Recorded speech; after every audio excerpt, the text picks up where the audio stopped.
Starting live video as I tie on my bonnet. It is time, right? I think it's time. What does the kitty say? Is the kitty cat? I don't know. I can't see the kitty cat. There you all are. Are you there? Are you there? You're totally there. Oh, I'll just drink some milk till I see people log on.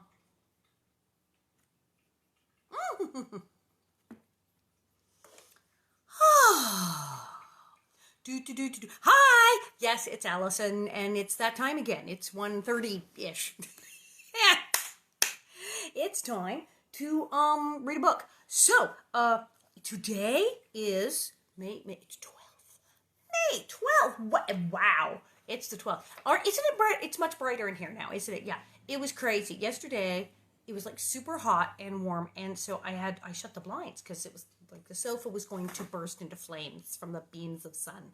I know, in New York and Boston, it's like snowing, and you had a hailstorm the other day, but hey, it was so hot here, so I did close everything, and it made it super dark, and my camera went nuts and started adjusting for the light and got really weird. So I readjusted that, and I opened the blinds, because it's not bad. It might rain, which it's fine, because I'm growing tomatoes, and that would be awesome. And my lights, everything is, yes. Today is the 12th, which is National Limerick Day. There was a young man from Peru. All good limericks are usually like at least like a little dirty. Most limericks are like horrible, terrible. That's why they're good. National Odometer Day, National Nutty Fudge Day, and National Fibromyalgia Awareness Day. That's very important. Fibromyalgia. It's very serious. So, we're starting. We're starting a new book. We actually finished On the Banks of Plum Creek. I can't even believe it. We finished On the Banks of Plum Creek, which is the book that, as I always say, the show is based on Banks of Plum Creek, as opposed to Little House. The pilot episode from '73 is based on Little House on the Prairie when they're in Kansas, with building the cabin and moving and the covered wagon and all that. And then the Banks of Plum Creek, when they get to Walnut Grove, that's where all the stuff from the show. That's where, oh look, there's a Reverend Alden, and there's a Miss Beadle, and there's a church and a school, and there's a Nels Oleson and a store. There's like no mention of his wife Harriet. Nellie and Willie are mentioned. Willie has like 2 lines. Nellie clearly is like dun da da da. Something, this is going to be a big character. But yeah, there's no Doc Baker. There's a Dr. Tan in the other. It's all very complicated, but there's Reverend Alden things, so they kind of go, oh, hey, here you go. And there's a lot of Nelsons and Hanses. There's a Lars Hansen, but he like leaves on page 2. So that became the show. Now, we're going to By the Shores of Silver Lake. There are absolutely things in By the Shores of Silver Lake that made it into the show. It's very sad, By the Shores of Silver Lake. It's sad. By the Shores of Silver Lake, they're still in Walnut Grove. And this is the one. This is the famous book that Charlotte Stewart, our wonderful Miss Beadle, when she went to read a book about the show after she got the job, went out and randomly went, oh, this one must be one of them. And she said, I read that book, and right at the first chapter, Mary goes blind and the dog dies. And she was just concerned that the show was going to be like that sad. And yeah, this is the one we're going to read. So I have a little milk. I have a little milk in my fabulous tin cup. I see you've ordered your bonnet. I think, okay, so I put up 25. I think, yeah, those are gone. I have more coming. I have a little, like, couple I held back. I put it at 25. Let those go. I'm going to fill up the boxes that are going out. Wait. So as these go out, then I'll put some more on, and I talked to the nice lady in Walnut Grove, so they're going to keep coming. We will never run out. Eventually, we will just keep making them. It's good. So, today is By the Shores of Silver Lake, which they're not at yet, because it's still by Plum Creek. Okie dokie, get myself comfortable here. All right. Unexpected visit. First, I have to go unexpected visitor. Laura was washing the dishes one morning when old Jack, lying in the sunshine on the doorstep, growled to tell her someone was coming. She looked out and saw a buggy crossing the gravelly ford of Plum Creek. Okay, like hardly anyone ever comes out there, right? Ma, she said, it's a strange woman coming. That's a strange woman. Okay, remember I said when she was in Little House of the Prairie, when she was out in the prairie in Kansas, that Laura had met like 11 people in her entire life, and then like boom, suddenly there were cowboys and Indians and all of these people, and Dr. Tan, who was an African American doctor, and so suddenly it was like Indians and black people and white people and cowboys, and she was like, she met 12 people, and that's counting Mom, Dad, Mary, Carrie, and her grandparents. It's a total. So now she's met a bunch of people. She's been to school. She's met all kinds of people.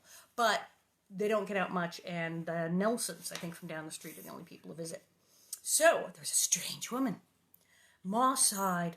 She was ashamed of the untidy house, and so was Laura. But Ma was too weak, and Laura was too tired, and they were too sad to care very much.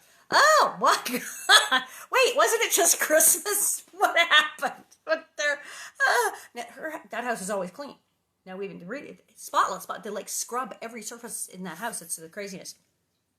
And now they don't even care. Mary and Carrie and Baby Grace. Baby Grace! Wait, where did Baby Grace come from? Baby Grace just suddenly appeared in this book. Baby Grace got born. Well, that's awesome. That means some point during this book, I could ask Wendy Luli. I could ask Wendy, alias Baby Grace, to read a chapter since she's actually in this. Okay, I think all she actually says is like goo goo gaga, like worse than Carrie. But hey, what the heck? We'll bring her in for sure. Well, they are all sick. Mary and Carrie and Baby Grace and Ma all had scarlet fever. I'm all in red for Scarlet Fever Day. It's Scarlet Fever Day. The Nelsons across the creek all had it too. So there had been no one to help Pa and Laura. The doctor had come every day. Pa did not know how he could pay the bill. Far worst of all, the fever had settled in Mary's eyes, and Mary was blind. Boom! That's it. Yeah, there you go. So now on the show, Mary going blind, that took forever. First her eyesight was damaged, and then she got glasses, and then she was doing better, and then she got worse, and then Pa took her to a doctor, and they said, yes, her vision is going, and then finally she went blind. It took a couple of years, and like a 2-parter episode, finally. That was 3 sentences from Scarlet Fever, basically in one sentence. Yeah, that was just, well, yeah, Mary went blind. Poor thing. And now, if you're online reading about the books and whatnot, you've probably read that some medical and historical scholars have said, maybe scarlet fever. Scarlet fever is very bad and can have horrible lasting effects. But some doctors have said Mary probably did not go blind from scarlet fever. She may have caught something else and had meningitis, spinal meningitis. And there you go. There was a movement to put scarlet fever in children's books? That sounds terrible. Why would they? Why? That sounds awful. But scarlet fever is really bad for you. My mother had Davy Casper. My mother Casper. She had scarlet fever when she was a kid, and it's really bad. It's really bad, and it can do terrible things, and I think it can make you go blind. But they were saying they think Mary had something else, but it still damaged her. It made her go blind. It's terrible. She was able to sit up now, wrapped in quilts in Ma's old hickory rocking chair. All that long time, week after week, when she could still see a little, but less every day, she had never cried. Nor, now she could not see even the brightest light anymore. She was still patient and brave. Okay, that's not how it went on the show. She screamed, and she cried, and she yelled for Pa, and threw herself around the room, and no, she was very brave. She didn't cry. No. Her beautiful golden hair was gone. Oh no. Pa had shaved it close because of the fever, and her poor shorn head looked like a boy's. Her blue eyes were still beautiful, but they did not know what was before them, and Mary herself could never look through them again to tell Laura what she was thinking without saying a word. Now in the show, we kept to that Mary had gorgeous, gorgeous, gorgeous blue eyes, and they were that really weird, sparkly, kind of clear blue, so she could, if she focused right there, she looked really blind, because you get those big spooky pale blue eyes and you do like this and you kind of focus on something somewhere in between. It's like yeah, but we on the show we didn't shave her head. Yay, glad. I think everyone's really, really glad, especially Melissa Sue Anderson, that we opted to not shave her head in the Scarlet Fever episode. It's very good. I'm all for that. Poor thing. Who can it be in this hour in the morning? Mary wondered, turning her ear toward the sound of the buggy. It's a strange woman alone in a buggy. She's wearing a brown sunbonnet and driving a bay horse, Laura answered. Pa had said that she must be eyes for Mary. Can you think of anything for dinner? Ma asked. She meant for a company dinner if the woman stayed till dinner time. There was bread and molasses and potatoes. That was all. This was springtime, too early for garden vegetables. The cow was dry, and the hens had not yet begun to lay their summer eggs. The cow was dry. Again, it's terrible. Only a few small fish were left in Plum Creek. Well, that's good. Even the little cottontail rabbits had been hunted until they were scarce. Pa did not like a country so old and worn out that the hunting was poor. He wanted to go west. For 2 years he had wanted to go west and take a homestead, but Ma did not want to leave the settled country, and there was no money. Pa had made only 2 poor wheat crops since the grasshoppers came, and he had barely been able to keep out of debt, and now there was the doctor's bill. Pa, yeah, that whole thing. Now, that is why Mr. Hanson sold him the house and the oxen was like, bye, yeah, bye. Now he knows, because that's what the guy was getting out of there, because he knew, farming-wise, it was going to be a disaster, and there was no point in staying. So this is very sad. They were just homesteading in Kansas. They did that, and that went really badly. So now they're here, and it's still going badly. Laura answered Ma stoutly. What's good enough for us is good enough for anybody, said, well, Laura can tell. The buggy stopped and the strange woman sat in it, looking at Laura and Mary in the doorway. She was a pretty woman in her neat brown print dress and sunbonnet. Laura felt ashamed of her own bare feet and limp dress and uncombed braids. Then Ma said slowly, Why, Dosha. Dosha? I wondered if you'd know me, the woman said. A good deal of water's gone under the bridge since you folks left Wisconsin. Well, yeah, like 8 years or something? Terrible. She was the pretty Aunt Dosha who had worn the dress with buttons that looked like blackberries long ago at that sugaring off dance at Grandpa's house in the big woods of Wisconsin. Back in the first book, they had the big party. Aunt Dosha and all the pretty sisters and cousins with the fabulous Civil War style dresses with the hoops and the fancy buns. Aunt Dosha. That's Aunt Dosha. She was married now. She had married a widower with 2 children. Her husband was a contractor working on the new railroad in the West. Aunt Dosha was driving alone in the buggy all the way from Wisconsin to the railroad camps in Dakota Territory. She had come by to see if Pa would go with her. Her husband, Uncle High, wanted a good man to be storekeeper, bookkeeper, and timekeeper, and Pa could have the job. Well, now that's the best offer they've had all year. Now, I know what they mean about she married a guy who's contracting. Now, see, there you go. My husband, Bob, here we are in this disaster that we're in, the pandemic, and people aren't working. My husband, Bob, works at a place that does, they're building the thing down at the airport, the people mover at the airport. And so he's in construction, so he's been saying, it's essential, so he's still, like, work. And there you go. See Aunt Dosha. Got a guy in construction. This is it's shaped like a pineapple. These are cookies from, they are Honolulu cookies. These are cookies from Hawaii. And they're lovely, and I stashed some for just such a cloudy, sad day that I could eat Hawaiian cookies with little tiny chunks of pineapple in them.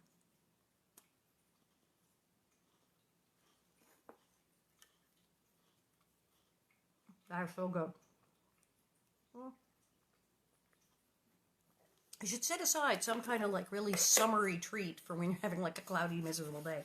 Pretend you're in Hawaii on vacation. Well, this sounds like a heck of a job. It pays $50 a month, Charles, she said. $50! A lot of money. A kind of tightness smoothed out of Pa's thin cheeks and his blue eyes lighted up. He said slowly, Seems like I can draw good pay while I'm looking for that homestead, Caroline. Ma still did not want to go west.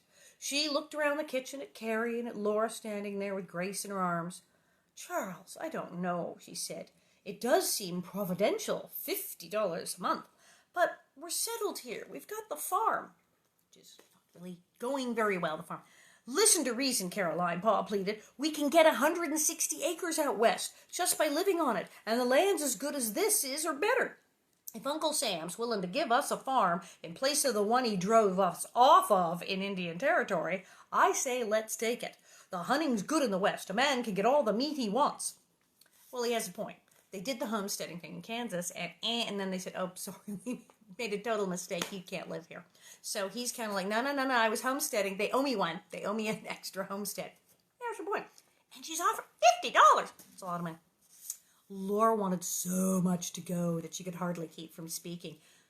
How could we go now, Ma asked, with Mary not strong enough to travel? That's so, said Pa. That's a fact. Then he asked Aunt Dosha, the job wouldn't wait? No, Aunt Dosha said. No, Charles. He is in need of a man right now. You have to take it or leave it. It's $50 a month, Caroline, said Pa, and the homestead. It seemed a long time before Ma said gently, well, Charles, you must do as you think best. Oh, okay, that's when you're having an argument with your wife and she says, fine, do whatever you want. No, I don't mind. No, really, go ahead. That's what that was. Yeah, she's not thrilled.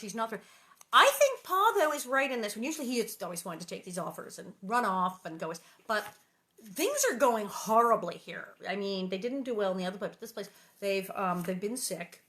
The grasshoppers ate everything twice. They almost froze to death several times.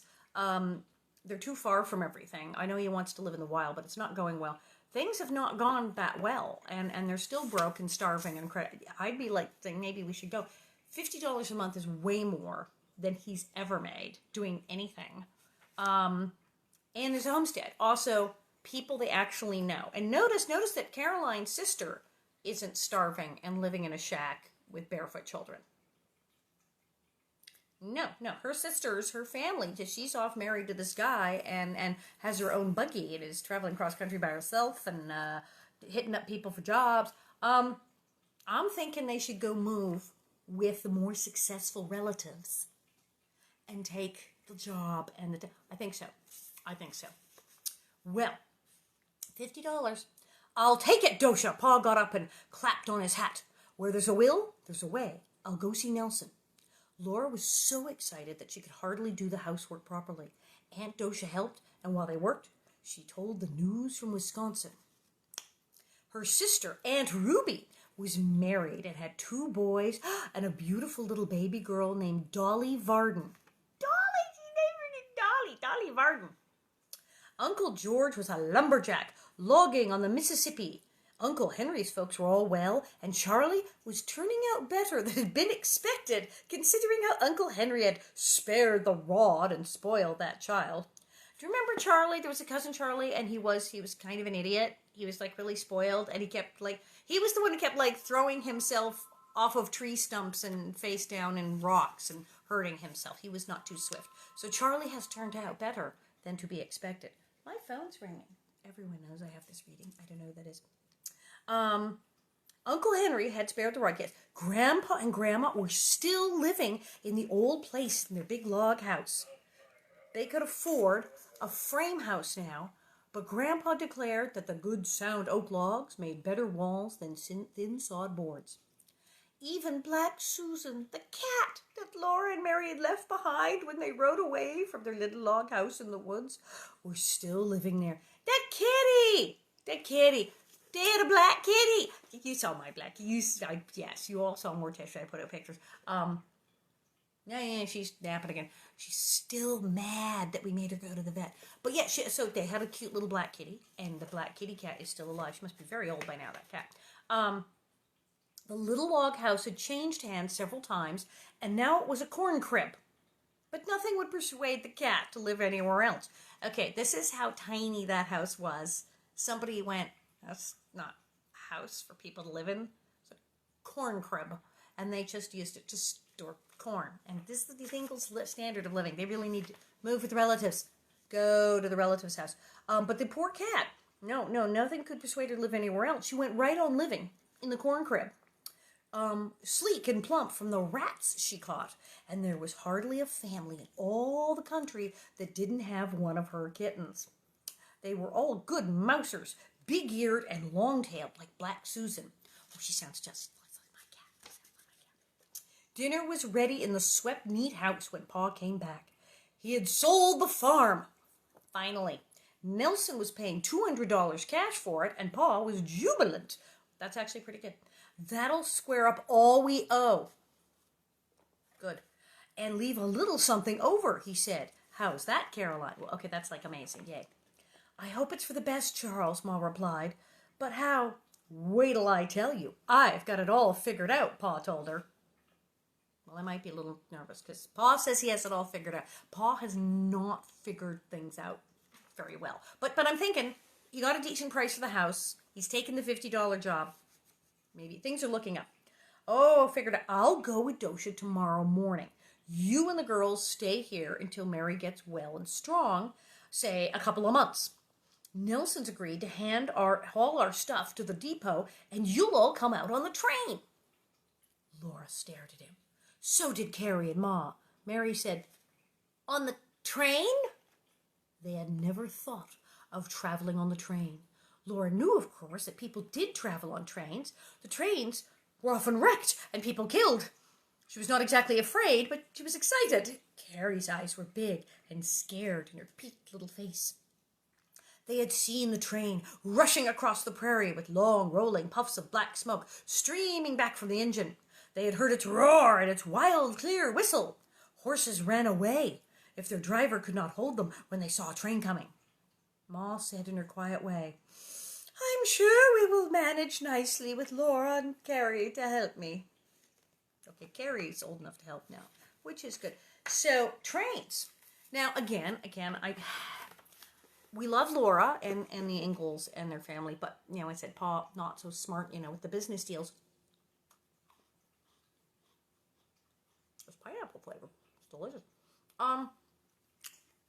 They're like super, super, super, super broke. I worry about these folks because Laura tells it like this is an average family, and this was life in the 1870s for maybe everybody, and that there were a few exceedingly wealthy people like Nellie Oleson, but this was standard. But whenever we meet the Nelsons or the Hansons or Aunt Dosha or any of these other people who are not fabulously wealthy, they're not the Olsons, they're not someone coming in from New York, they're not fancy pants who maybe own a whole store, they're regular folks, some of them farmers, exactly like these people are, even homesteaders, and they're not starving, they're not eating bread and molasses for dinner, they're not living in one room, they have more rooms, their houses seem to be fancier, they have fancy furniture, more so than the Ingalls.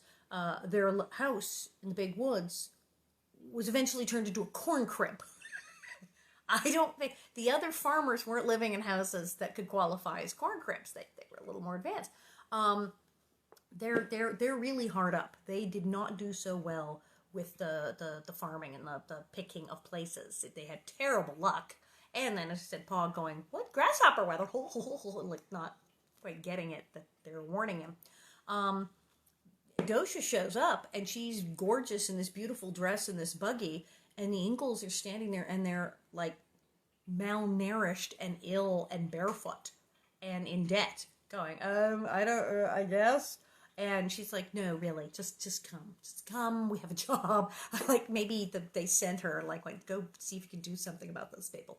And Laura and her, when is it? Is it December? Oh, is it Christmas already? They don't know what day it is. I think they don't know what day it is. They don't know what month it is. And when he says train, they like freak out. It's 1870s. Again, it's not 300 BC. It's the 1870s, and train travel was quite popular. As I said, train. They knew about the trains. People took trains all the time. Trains were great.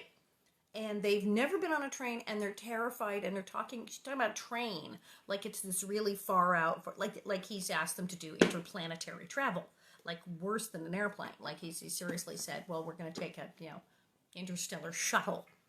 And I bet you Dosha's been on a train. bet that they all have.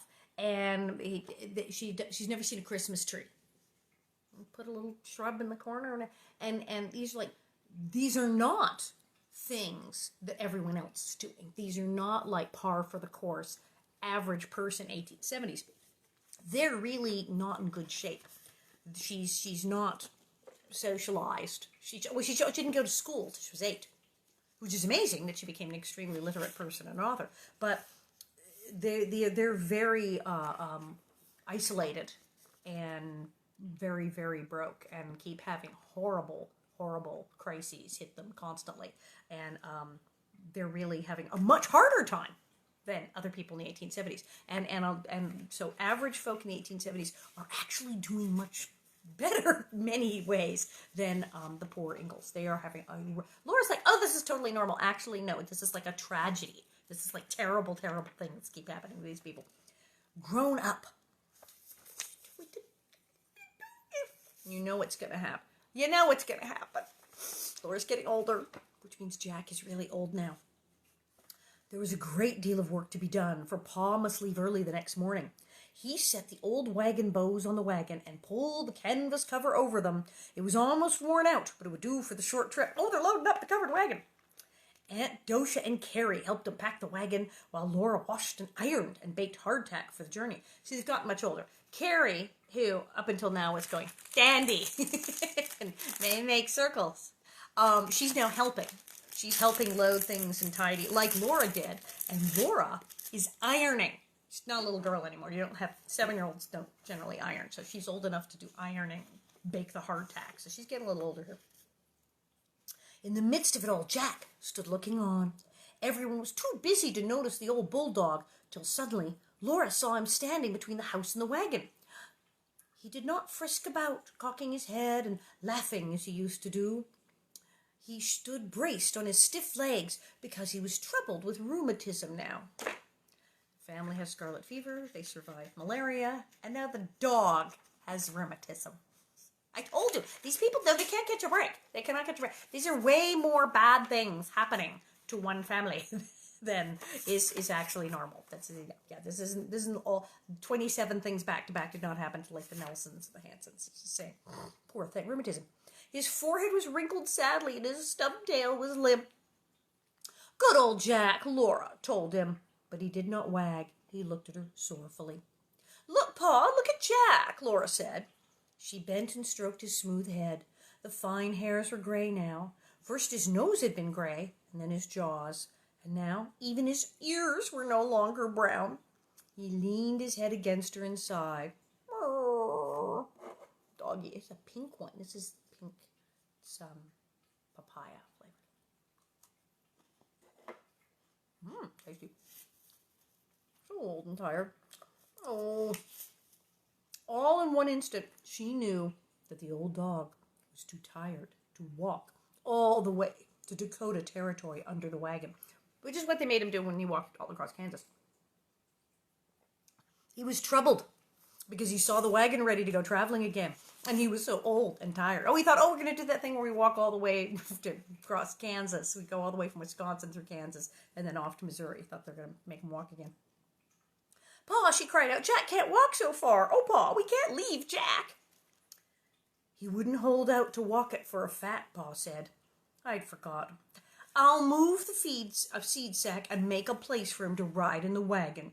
How'd you like to go riding in the wagon, huh, old fella? Doggy, doggy, go for riding the car. You know, dogs are ride, car, ruff, ruff, ruff.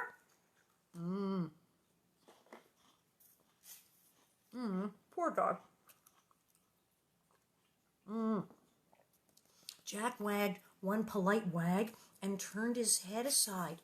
He did not want to go, even in the wagon. Laura knelt down and hugged him, as she used to do when she was a little girl. Jack, we're going west. Don't you want to go west again, Jack? Always before, he had been eager and joyful when he saw Pa putting the cover on the wagon. He had taken his place under it when they started, and all the long way from Wisconsin to Indian Territory and back again to Minnesota. He had trotted there in the wagon shade behind the horses' feet. He had waded through creeks and swum rivers and almost drowned in one of them. Okay, we remember this. Thank you. Poor thing. Rivers. the bed, almost drowned. And every night, while Laura slept in the wagon, he had guarded it. Every morning, even when his feet were sore from walking, he had been glad with her to see the sun rise and the horses hitched up. He had always been ready for the new day of traveling. Now, he only leaned against Laura and nudged his nose under her hand to ask her to pet him gently. Oh. She stroked his gray head and smoothed his ears, and she could feel how very tired he was. The dog is old. Poor Jack is old. He's an old doggy. Oh, no, I feel bad. Ever since Mary and Carrie and then Ma had been sick with scarlet fever, Laura had been neglecting Jack. He had always helped her at every trouble before, but he could not help when there was sickness in the house. Remember when he was going nuts during the malaria and the dog was like, because he knew they were just all deathly ill, and the doctor came and the dog like went out and got him instead of God. Yeah, so he saved them many times. Poor dog. But he could do it. Perhaps all the time he had been feeling lonely and forgotten. I didn't mean it, Jack, Laura told him. He understood. They had always understood each other. He had taken care of her when she was little, and he had helped her take care of Carrie when Carrie was the baby. Whenever Pa had gone away, Jack had always stayed with Laura to take care of her and the family. He was especially Laura's own dog.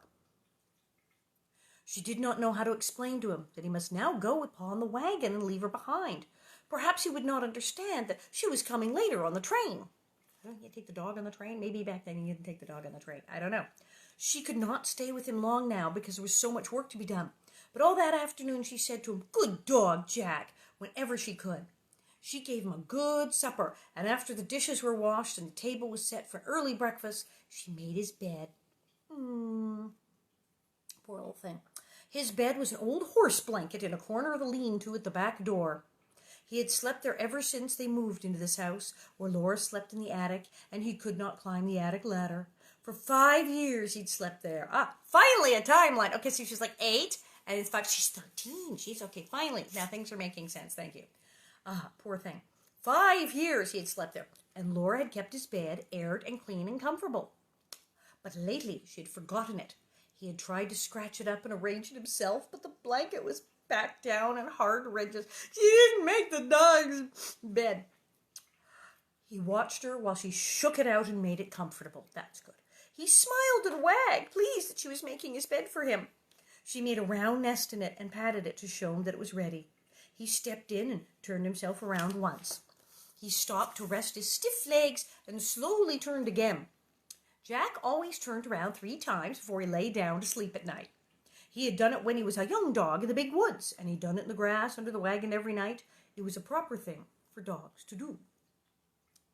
So wearily he turned himself around the 3rd time and curled down with a bump and a sigh. But he held his head up to look at Laura. She stroked his head where the fine gray hairs were, and she thought of how good he had always been. She had always been safe from wolves or Indians because Jack was there. And how many times had he helped her bring in the cows at night? I ask you, how many times? How happy they had been playing along Plum Creek and in the pool where the fierce old crab had lived and where she had to go to school. He'd always been waiting at the fort for her when she came home. Good Jack, good dog, she told him. He turned his head to touch her hand with the tip of his tongue. Then he let his nose sink onto his paws and he sighed and closed his eyes. He wanted to sleep now. In the morning, when Laura came down the ladder into the lamplight, Pa was going out to do the chores. He spoke to Jack. But Jack did not stir. Only, oh man, do I have to read this? Only Jack's body, stiff and cold, lay curled there on the blanket. Oh. They buried it on the it was still him. They buried it on the low slope above the wheat field by the path he used to run down so gaily when he was going with Laura to bring in the cows. Pa spaded the earth over the box and made the mound smooth. Well, they got him a little casket. They got him a little doggy casket. That's good. Grass would grow there after they'd all gone away to the west. Jack would never again sniff the morning air and go springing over the short grass with his ears up and his mouth laughing. He would never nudge his nose under Laura's hand again to say he wanted her to pet him. There had been so many times that she might have petted him without being asked, and hadn't. "Don't cry, Laura," Pa said. "He's gone to the happy hunting grounds." "Truly, Pa?" Laura managed to ask. "Good dogs have their reward, Laura," Pa told her. Perhaps in the happy hunting grounds, Jack was running gaily in the wind over some high prairie as he used to run on the beautiful wild prairies of Indian Territory. Perhaps at last he was catching a jackrabbit. He had tried so often to catch one of those long-eared, long-legged rabbits and never could. That morning, Pa drove away in the rattling old wagon behind Aunt Docia's buggy. Jack was not standing between Laura to watch Pa go. There was only emptiness to turn to, instead of Jack's eyes looking up to say that he was there to take care of her. Laura knew then that she was not a little girl anymore. No, now she was alone. She must take care of herself. When you must do that, then you do it, and you are grown up. Laura was not very big, but she was almost 13 years old, and no one was there to depend on. Pa and Jack had gone, and Ma needed help to take care of Mary and the little girls, and somehow to get them all safely to the west on a train. Well, that was depressing. It picks up a bit they get on the train. But Laura, yes, Laura's growing up. Now she's sort of like getting to where like the show would have begun, except we let her keep the dog for a few years. Yeah, she's like 13, and she'd be kind of coming the big open. If things were normal, Mary still would be the older sister looking out for her. Ma and Pa would be looking out for her. She wouldn't say, "Oh, I'm alone," just because Jack died, even though he's your best friend. She's kind of isolated, so the dog is her best friend. But Pa's not around. Now Jack's gone. And then Ma, she's kind of busy. And Mary isn't going to be the big sister taking care of her. She has to take care of Mary now. She's now the big sister. Mary's gone blind. And this is the 1870s, not nowadays. It's not like, oh, yeah, she'll get herself a seeing eye dog and a cane and all sorts of tech, and she'll just be bopping around, getting a job and leading a normal life. No, she's going to go to a blind school in Iowa, and where she will learn Braille and all sorts of cool stuff. But 1870s, not so hot for people who are blind, or heaven forbid deaf, or heaven forbid blind and a woman and a young girl. It's like, guys really weren't rushing out to marry blind women. The times were really different then. They were kind of like, can she run the farm? A lot of the guys were, it's very hard to find a husband if you're blind. It really was. Nowadays, people are not quite so snotty. But 1870s is rough. It's a very rough time. And so now Mary is blind, so she's not going to be able to help out. And Carrie's still Carrie. And Grace is a baby. So Laura's in charge. Laura's like the man of the house now. So Laura's going to help him get on the train. So that will be way awesome. Eek, eek, and shriek. That was really scary. It's true. You open the book, and Mary goes blind, and the dog dies. Can you imagine? Poor Charlotte Stewart, who played Miss Beadle, Charlotte Stewart, saying, I'm going to go start reading the Little House books because I got this great show. And she starts reading this, and Mary goes blind. The dog dies. She was like, what have I gotten myself into? Very sad. Like I said, the Ingalls, things were rough in the 1870s, but it becomes very clear as you read this and you start noticing the other characters, like Aunt Docia. The Ingalls are having a much worse time of it than even like regular poor folk in the 1870s. Look at my hair, it's all foofy. It's good though, but it's a little foofy today. Tomorrow, woo, it's like a 3D movie, woo. Tomorrow, we'll do this all again. Things might be better. Let's see, 1:30 tomorrow, we're going to do riding in the cars, and I'll be on a train. And that's great. Ooh, 1800s trains. That will be exciting. I like trains. Do you like trains? I like trains. I do, I like trains. So they'll go on the train, which presumably things will get better, and they will go to South Dakota, where their lives do improve quite a bit. I've been to South Dakota, and they lived quite well in South Dakota. So things are going to get better. Life will get better, even for the Ingalls. Yay. And Saturday. I know, this is crazy. Saturday, I'm doing the show. I'm doing the show again. Over there in the other part of the living room with my fake brick wall. So tune in. Saturday, yeah, stageit.com. You can go to Spin Cycle NYC, Spin Cycle New York, yeah, Spin Cycle NYC, and look me up and look up my show. But indeed, Saturday night, I will be doing, there it is. There, Cindy has put up the link. She is so clever. Thank you. Spin Cycle, and I will be doing the show on Saturday night. So get tickets. Woohoo! And I will be in your living room. I will be in your living room, and it will be hilarious and silly and wonderful, and I'll answer questions and stuff. So lots of fun stuff happening. Lots of prairie things going on. Lots of things happening with the rest of the cast. Woo! More bonnets. Things are happening. Yeah. Oh, things are happening. Take care. Drink your milk. Wash your hands. And things are going to get better. Hang in there.